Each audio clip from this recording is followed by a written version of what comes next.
16 வயதில் மரணத்தை சந்தித்து பரலோக காட்சியை கண்டு திரும்பவும் பூமியில் வந்து அந்த சாட்சியை சொன்ன ஒரு அருமையான சகோதரி தான் ஹைடி பேர். இவர்களுடைய லைஃப்பில் உண்மையாகவே நடந்த ஒரு திடுக்கிடும் நல்ல ஒரு ஆவிக்குரிய சம்பவம் அநேகரை உற்சாகப்படுத்தி பரலோக காட்சிகள் உண்டு, உண்மையாகவே மரணத்துக்கு பிற்பாடு ஒரு வாழ்க்கை உண்டு என்பதை திருஷ்டாந்தமாக வாழ்க்கையில் அனுபவித்து சொல்லப்பட்ட ஒரு உண்மையான லைஃப் இன்சிடென்ட் தான் இன்றைக்கி நம்ம பார்க்க போகிறது. நீங்கள் பார்த்து கொண்டிருக்கிறது காட்ஸ் பவர் டிவி. இந்த அருமையான சேனலில் கர்த்தருடைய வல்லமை மனிதர்களை எப்படிலாம் சந்திக்கிறது, அவர்களுக்கு எப்படிப்பட்ட என்கவுண்டர்ஸ், சூப்பர் நேச்சுரல் என்கவுண்டர்ஸ், இயற்கைக்கு அப்பாற்பட்ட அமானுஷ்யன்னு சொல்லுவாங்க. இது அமானுஷ்யம் கிடையாது, இது சூப்பர் நேச்சுரல், இயற்கைக்கு அப்பாற்பட்ட உண்மையான காரியங்கள். ஏனென்றால் நம்ம கண்களுக்கு தெரியாதது தான் ஆவிக்குரிய மண்டலங்கள், ஆவிக்குரிய உலகம். இதை மாம்ச கண்ணால் பார்க்க முடியாது, ஆனால் ஆவிக்குரிய கண்ணால் பார்க்க முடியும். அதனால தான் இறைவன் ஒரு செவரை தாண்டியும் அவரால் புகுந்து வர முடிகிறது. இயேசு பூட்டப்பட்ட அறையில் புகுந்து வந்தார். அவருக்கு கதவை திறந்து உள்ளே வரணும்னு அவசியம் கிடையாது. ஏன்னா அவருக்கு நம்மளை போல சரீரம் என்ற இந்த ஃபிசிக்கல் பாடி உயிர்த்தெழுந்த பிறகு அவருக்கு கிடையாது. அதனால் அவருக்கு ஒரு சத்தத்தை போல, ஒரு சத்தத்தால் இன்னொரு இடத்துக்கு புகுந்து போக முடியும்.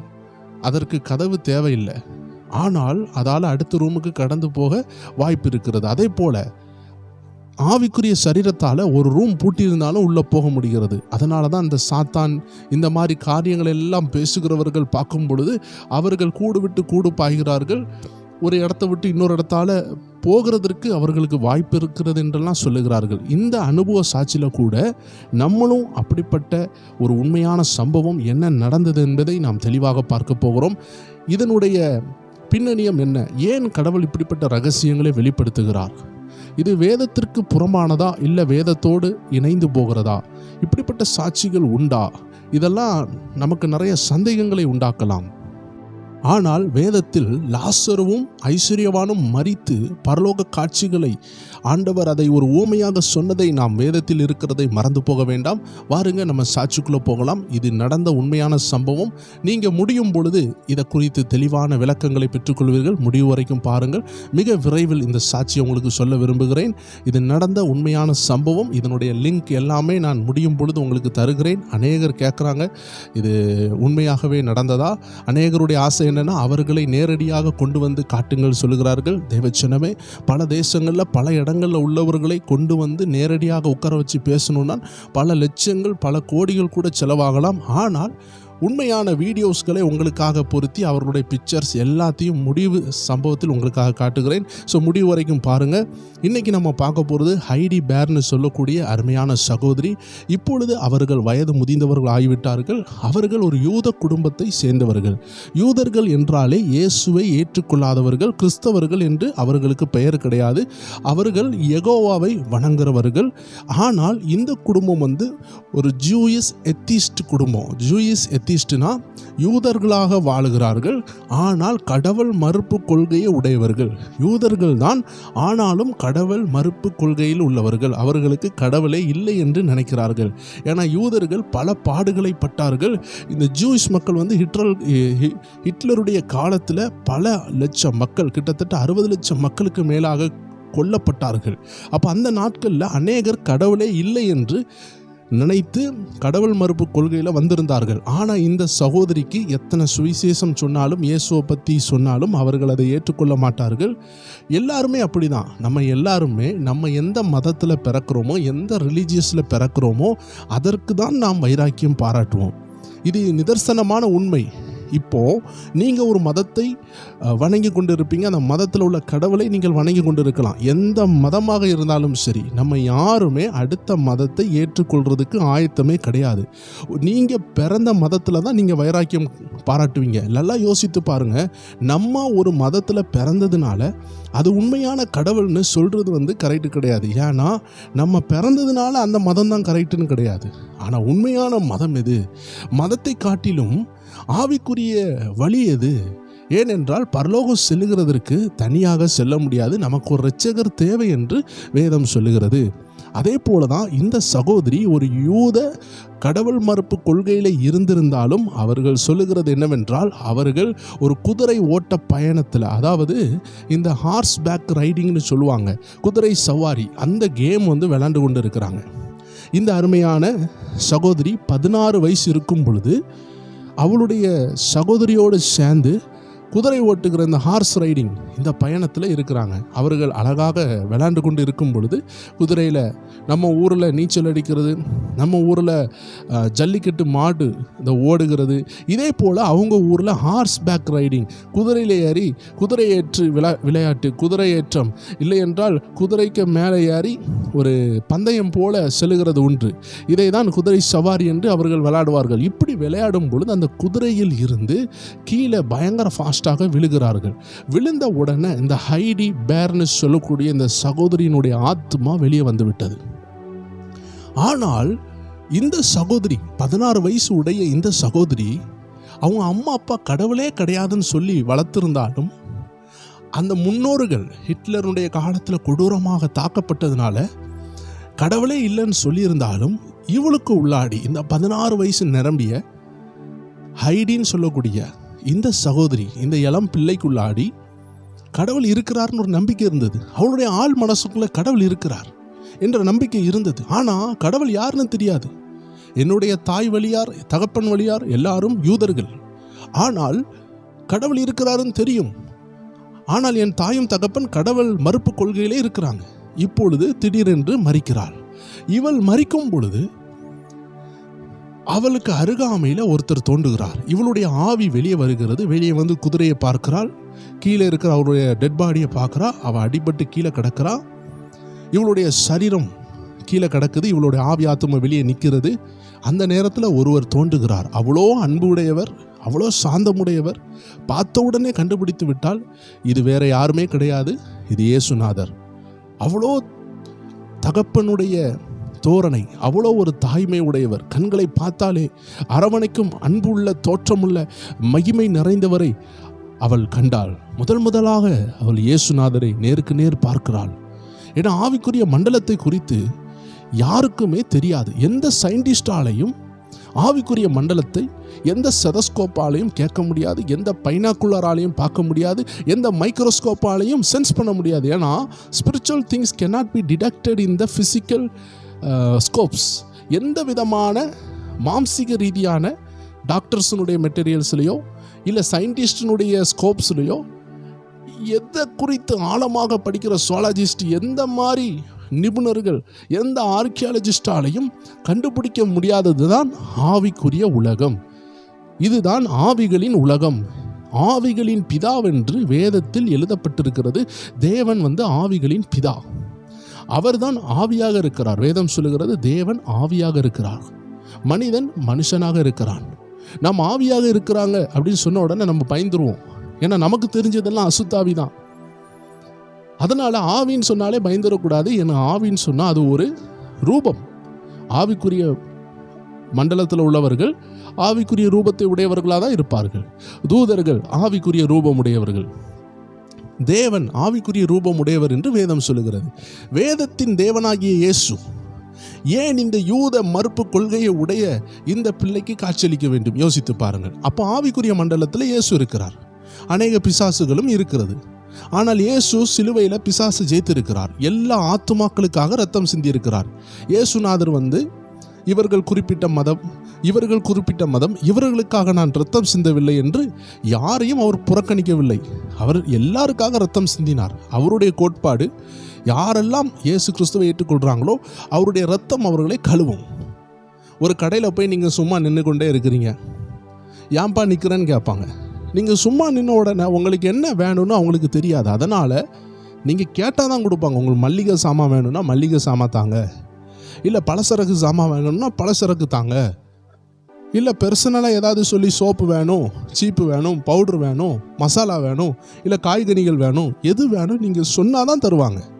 சொல்லாமல் நின்று கொண்டே இருக்கிறோன்னா, பிச்சை எடுக்கிறவங்க வேணால் சொல்லாமல் நின்று கொண்டே இருப்பாங்க. எதாவது தாங்கையா நான் சாப்பிட்டுட்டு போகிறேன், அப்போ பிச்சை எதாவது வேணுமான்னு கேட்பாங்க. அது நமக்கு தான் அவமானம். ஸோ நம்ம ஒரு கடையில் போய் நின்று கொண்டே இருக்கிறோன்னா அவங்க சும்மா தர மாட்டாங்க. நீங்கள் பேக்கெல்லாம் கொண்டு போயிட்டீங்க, உடனே தந்துருவாங்களா? தரமாட்டாங்க. இதனால் தான் வேதம் சொல்லுகிறது, கேளுங்கள் கொடுக்கப்படும். கேட்டால் தருவார். பணமோ காசோ, பெரிய மலை ஏறணும், தலைகீழ நிற்கணும், கையை காலை கிழிக்கணும், ரத்தம் சிந்தணும், எதுவுமே கிடையாதுங்க. ரட்சிப்பு இலவசம். ரட்சிப்பை இயேசு ரத்தம் சிந்தி கொடுத்துருக்கிறார். 4.5 இருந்து 5 லிட்டர் வரைக்கும் ரத்தம், இளம் 3.5 வயசு 33.5 வயசு உள்ள இயேசு கிறிஸ்துவனுடைய ரத்தம் இந்த பூமியில் சிந்தப்பட்டது. ஏன்னா ரத்தத்தில் உயிர் இருக்கிறது. ஒரு மனுஷனுடைய ரத்தம் பூமியில் போயிருக்கிறது, எல்லா பாவத்தையும் கழுவி இருக்கிறதுன்னு சொல்லப்படுகிறது. அதனால் அந்த ரத்தத்தினால என்னை கழுவுங்கன்னு யாரெல்லாம் கேட்குறாங்களோ அவங்கள இயேசு கழுவுகிறார். ஏன்னா வசனம் தெளிவாக சொல்லுது, கேளுங்கள் கொடுக்கப்படும். ஸோ அதனால் கேட்காத யாருக்கும் இந்த உலகத்திலே எதுவுமே கிடைக்காது. அதே போல் ஆவிக்குரிய மண்டலத்திலையும் நம்ம கேட்கலன்னா எதுவுமே கிடைக்காது.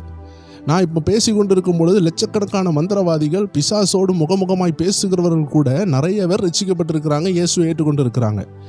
காரணம், இயேசு மதங்களை கடந்து அப்பாற்பட்டவராக இருக்கிறார், எல்லாருக்காக ரத்தம் சிந்தியிருக்கிறார். அதனால தான் யூதனாக இருந்து யூதருடைய கோத்திரத்தில் இருந்தும் கடவுள் மறுப்பு கொள்கையில் உள்ள இந்த பெற்றோருக்கு பிறந்த இந்த ஹைடி பேருக்கு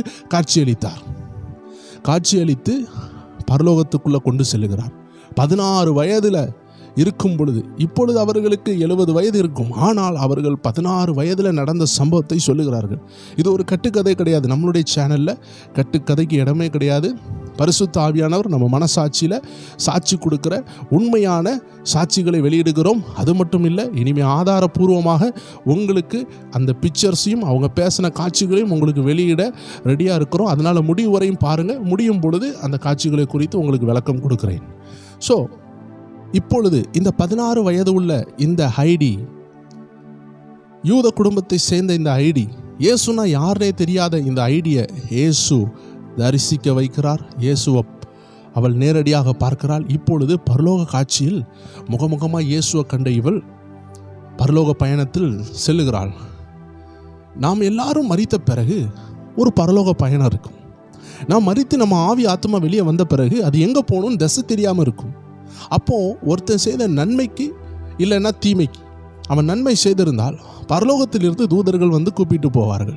அவன் தீமை செய்திருந்தால், அவன் கெட்டவனாக வாழ்ந்திருந்தால், அவன் பாவியாக இருந்தால் அவனை அழைத்து செல்ல பிசாசுகளுடைய தூதர்கள் அவனை இழுத்து செல்லும். அதனால தான் நிறைய பேர் மரிக்கும் பொழுது, ஐயோ என் காலை இழுக்கிறானே, ஐயோ என் கையை இழுக்கிறானே, அவன் நிற்கிறானே அப்படின்னு சொல்லுவாங்க. அவங்களுக்கு தெரியாது யார் நிற்கிறான்னு. ஏன் அப்படி பதறாங்க, ஏன் கத்துறாங்க? நிறைய பேர் அவங்க பாவமே செஞ்சுருக்க மாட்டாங்க, ஆனால் இயேசுவின் ரத்தத்தினால கழுவப்பட்டிருக்க மாட்டாங்க. ஏன்னா நம்மளுடைய பாவத்தை கழுவுறதுக்கு எந்த கோழியாலையும், எந்த ஆடாலையும், எந்த மனுஷனாலையும் முடியாது. இயேசு கிறிஸ்து அதற்காக தான் ஸ்பெஷலாக வந்திருக்கிறார். அதனால தான் அவர் ரத்தம் சிந்தினார். யாருமே கேட்கல, எனக்காக ரத்தம் சிந்துங்கன்னு யாரும் கேட்கல. அவரே சிந்தியிருக்கிறார், இலவசமாக கொடுத்துருக்கிறார். நம்ம அதை இருதயத்தில் ஏற்றுக்கொண்டால் போதும். அதனால தான் நான் ஆரம்பத்தில் சொன்னேன், காசோ பணமோ நம்ம உடம்பை கீறணுமோ வெட்டணுமோ வைக்கவோ வேண்டாம். எந்த மலையிலையும் ஏற வேண்டாம், எந்த கடல்லையும் குளிக்க வேண்டாம், எதுவுமே நம்ம கரையும் கொடுக்க வேண்டிய அவசியம் இல்லை. ரட்சிப்புன்னு சொல்கிறது இலவசம். நீங்கள் பரலோகத்துக்கு போகிறதுக்கு நீங்கள் பரிசுத்தமாக வாழ்ந்தோன்னு போயிடலாமான்னு கேட்டால் முடியாது. ஏன்னா மனுஷனுடைய எக்ஸ்ட்ரீம் பரிசுத்தமும் பரலோகத்துக்குள்ளே கொண்டு போகாது. நான் பரிசுத்தமாக வாழ்ந்தேன், நான் காட்டுக்குள்ளே இருந்தேன், நான் ஒரு பெண்ணை கூட நேரெடுத்து பார்த்ததில்லை, என் கண்ணை ஏறெடுத்து பார்த்ததில்லை, ஒரு சிகரெட் அடித்ததில்லை, ஆனாலும் நீங்கள் ரத்தத்தினால கழுவப்படணும். ஏன்னா ஜென்ம பாவம்னு ஒன்று இருக்குது. தாவீது சொல்லுகிறார், என் தாய் என்னை பாவத்தில் கற்பம் தரித்தாள். அப்படின்னா நீங்கள் பிறக்கும் போதே பாவியாக இருக்கிறீங்க. இதில் 2வது பாவம் தான் கர்ம பாவம். The sin which you have performed, which you have committed, your deeds will follow you. அப்போ உங்களுடைய கர்ம பாவம்னா நீங்கள் செஞ்சது. நிறைய பேர் இந்த கர்ம பாவத்தை செய்யாமல் காட்டில் போய் உட்காந்துருப்பாங்க. எந்த பாவம் செஞ்சுருக்க மாட்டாங்க, ஒரு போஸ்டர் பார்த்துருக்க மாட்டாங்க, ஒரு ஈவிலான ஃபிலிம்ஸ் பார்த்துருக்க மாட்டாங்க, சிகரெட்டு குடிச்சிருக்க மாட்டாங்க, திருமண வாழ்க்கை கூட அவர்களுக்கு இருக்காது, அடி இருக்காது, மனைவிட்ட ஏசிருக்க மாட்டாங்க, ஏன்னா கல்யாணமே பண்ணியிருக்க மாட்டாங்க, காட்டில் போய் இருப்பாங்க, அதிகமாக சாப்பிட மாட்டாங்க, தூங்கக்கூட மாட்டாங்க. ஆனாலும் அவர்கள் பாவம் கழுவப்படவில்லை என்று வேதம் சொல்லுகிறது. ஏன்னா அவர்கள் மேலே இயேசுவின் ரத்தம் கொடுக்கப்படவில்லை. இயேசுவின் ரத்தத்தை அவங்க கேட்கவும் இல்லை. அவங்களுக்கு இயேசுனா யாருன்னே தெரியாது. இப்படி தான் இந்த சகோதரிக்கும் இயேசுனா யாருன்னே தெரியாது. இப்போ இயேசுவை தரிசித்தால் இயேசு அவளை பரலோகத்துக்கு கொண்டு போகிறார். அங்கே போனால் மகிமையான ஒருவரை பார்க்கிறார். பிதா, குமாரன், பரிசுத்த ஆவி என்ற மூவொருவர் தேவனில் பிதாவினுடைய மடியில் போய் அவள் அமருகிறார். பிதாவை ஒருத்தரும் கண்டதில்லை. அதனால் அவருடைய முகத்தை பார்க்கவே முடியவில்லை. இந்த ஆவிக்குரிய வெளிப்பாடில் அந்த சகோதரி சொன்ன காரியத்தை சொல்லுகிறேன். பிதாவினுடைய மடியில் போய் உட்கார்றதுக்கு ஒரு பாக்கியம். அந்த அட்மாஸ்பியரை பார்க்குறாள். அற்புதமான அட்மாஸ்பியர்.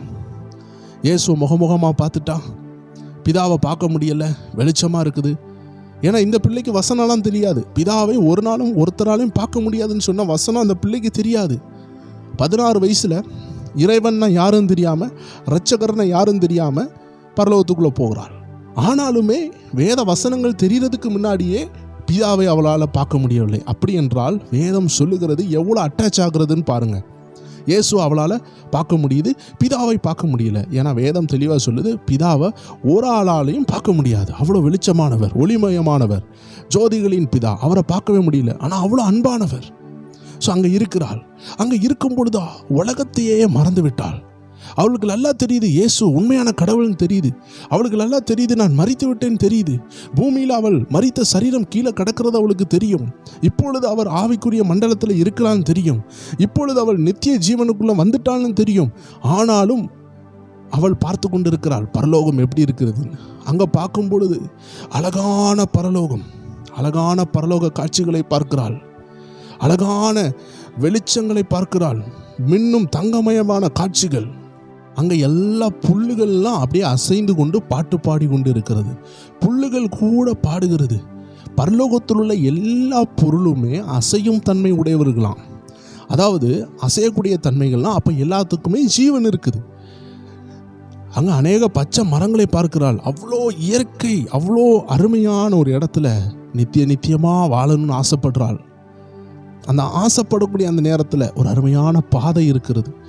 அந்த பாதையை பார்த்து கொண்டிருக்கும் பொழுது பரலோகத்திலிருந்து ஒரு சத்தம் கேட்குது. மகளே, இது உன்னுடைய நேரம் இல்லை, நீ பூமிக்கு போகணும்.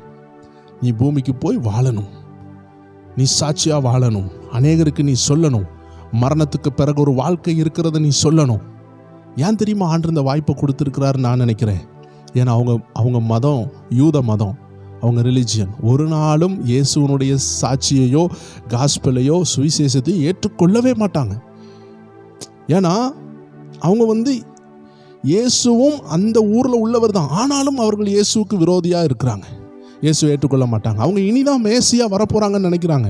ஆனால் மேசியா 2026 ஆண்டுகள் ஆகிவிட்டது இப்போ. ஆனால் அந்த மேசியாவை குறித்து அவங்களுக்கு அறிவு இல்லாததுனால அவர்கள் இனிதான் மேசியா வருகிறாங்கன்னு நினச்சி கொண்டு இருக்கிறதுனால இயேசுவை ஒரு காலம் ஏற்றுக்கொள்ள மாட்டாங்க. அதனால் ஆண்டவர் என்ன செய்கிறாரு? ஆண்டவரே ஒரு காட்சியை அளித்து ஒரு ஹோப்பு கொடுக்குறார். அந்த சகோதரிகிட்ட பேட்டி எடுக்கிறாங்க. அந்த சகோதரி சொல்கிறாங்க, வானத்திலிருந்து ஒரு சத்தம் வருது, நீ பூமிக்கு போன்னு. அப்போ எனக்கு பூமிக்கு வர மனசே இல்லை. எனக்கு அம்மா இருக்குது, அப்பா இருக்குது, அக்கா இருக்காங்க, எல்லாரும் இருக்கிறாங்க, எல்லாரையும் பார்க்கணுன்னு தான் ஆசை. ஆனால் அதிலும் மேலான ஒரு ப்ரெசன்ஸ், அதிலும் மேலான ஒரு அருமையான நகரம், இவ்வளோ அருமையான ஜீவ நகரத்தில் இருந்து பரலோகத்தில் இருந்து என்னை பூமிக்கு வர சொல்லும் பொழுது என் அம்மா அப்பாவுடைய பாசத்தை காட்டிலும் இந்த உலக அன்பை காட்டிலும் அந்த பரலோக அட்மாஸ்பியர், அந்த தேவனுடைய அன்பை நான் என்ன கிரயம் கொடுத்தாலும் திரும்பி பெறவே முடியாது. அதனால் தேவ சமூகத்தில் இருந்து சொல்லியிருக்காங்க, நான் பரலோகத்திலேருந்து பூமிக்கு போகலன்னு பிடிவாதம் பிடிச்சிருக்கிறாங்க. ஆனால் 16 வயசு நிரம்பி அந்த சகோதரியை பார்த்து கட்டளை உண்டானது, நீ பூமிக்கு போகணும் மகளே. நீ போய் நம்பிக்கை இல்லாதவர்களுக்கு பூமியில் மரித்த பிறகு ஒரு வாழ்க்கை உண்டு, இயேசுதான் சத்தியம் ஜீவனும் வழியும் என்று நீ சொல்லிக் கொடு. மக்களுக்கு தெரியாது, தெரிந்தால்தானே அவங்க இந்த வழியில் வருவாங்க. மக்களுக்கு சொல்லு, அவர்களுடைய பாவத்தை மன்னிக்க ஒரு இரட்சகர் இருக்கிறார், உங்களை இரத்தத்தினால் கழுவுவார்.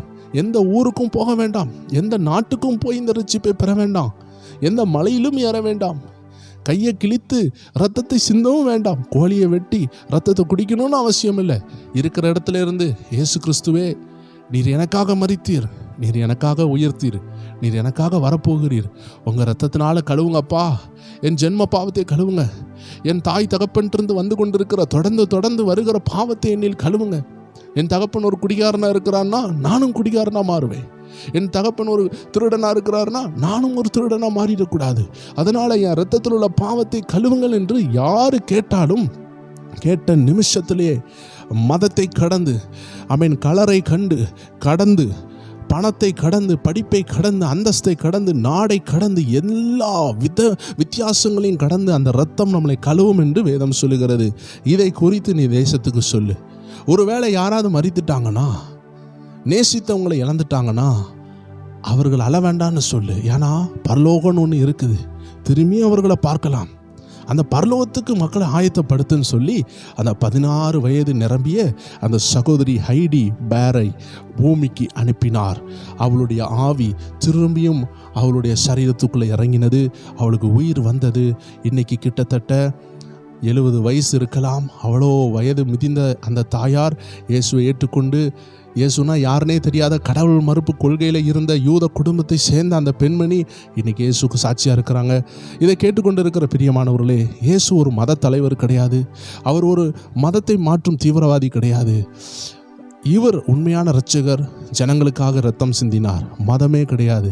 நம்ம இருதயத்தில் உள்ள உறவு. அவர் காசை கேட்கல, நம்மள்ட்ட உள்ள பொன்னையும் பொக்கிஷத்தையும் கேட்கல. அவன் கெட்டுப்போன இருதயத்தை கேட்குறாரு. மகனே, இந்த கெட்டுப்போன இருதயத்தை வச்சு வாழ்ந்தனா இந்த பூமியில் நீ வாழும் பொழுதும் பிறருக்கு தொல்லையாக இருப்ப, பரலோகத்துக்குள்ளே நீ வர முடியாது. அந்த கெட்டுப்போன இருதயத்தை ஆண்டத்தா, உனக்கு சுத்த இருதயத்தை தாரேன்னு சொல்லுகிறாரு. இதுதாங்க ஜீசஸ் சொல்கிறாரு. வேற ஒன்றுமே கிடையாது. நிறைய பேர் இன்னைக்கு தவறாக நினச்சி கொண்டு இருக்கிறாங்க. ஒரு மத மாற்றமும் ஒன்றும் கிடையாது. ஜஸ்ட் உங்கள் ஹார்ட், நீங்கள் பாவத்தில் இருக்கலாம், விட முடியாத இச்சைகள் இருக்கலாம், கொலகார எண்ணங்கள் இருக்கலாம், அடிக்கடி உங்கள் வீட்டில் போராட்டம் இருக்கலாம், ஒரே எதிர்ப்பாக இருக்கலாம், பில்லி சூன்யமாக இருக்கலாம். எல்லாவற்றிலும் இருந்து உங்களை காப்பாற்ற வல்லமை உள்ள ஒரு இயேசு இருக்கிறாரு. உங்கள் லைஃப்பை அவர் கையில் நீங்கள் கொடுக்கலாம். இந்த ஹைடி சகோதரி எப்படி அவர்கள் லைஃப்பை கர்த்தர் கையில் கொடுத்து அநேகருக்கு சாட்சியாக வாழ்ந்து, யாரெல்லாம் இன்றைக்கி தன்னுடைய பிரியமானவர்களை இழந்து தவிக்கிறாங்களோ அவங்களுக்கு எல்லாம் ஒரு நம்பிக்கையை கொடுக்குறாங்க. மரணத்துக்கு பிறகு ஒரு வாழ்க்கை உண்டு. அதனால் நீங்கள் கவலைப்பட வேண்டாம். நீங்கள் நானே வழியும் சத்தியம் ஜீவனும் என்று சொன்ன இயேசுவை ஏற்றுக்கொண்டு அவருடைய இரத்தத்தினால் கழுவப்பட்டு நீங்களும் பரலோகத்தை அனுபவிக்கலாம் என்ற ஒரு அருமையான சாட்சியாக மாறி இருக்கிறாங்க. ஆம் நண்பர்களே, இந்த அருமையான காட்ஸ் டிவி, பவர் டிவி மூலமாக நீங்கள் இதை கேட்டுக்கொண்டு இருக்கிறீங்க. இந்த காட்ஸ் பவர் டிவியில் தேவனுடைய வல்லமையை குறித்து தான் நம்ம பார்க்குறோம்.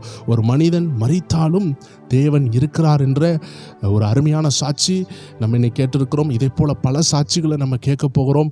இது உண்மையாகவே நடந்த சாட்சி. நிறைய பேர் ஆரம்பத்தை மட்டும் கேட்டுட்டு முடிவு வரைக்கும் கேட்க மாட்டாங்க.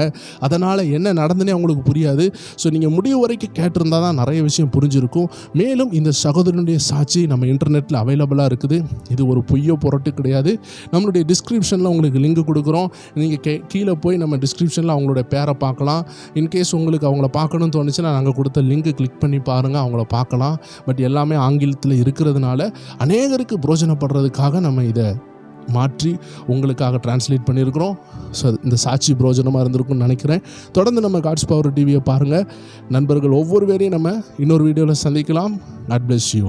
ஆமேன்.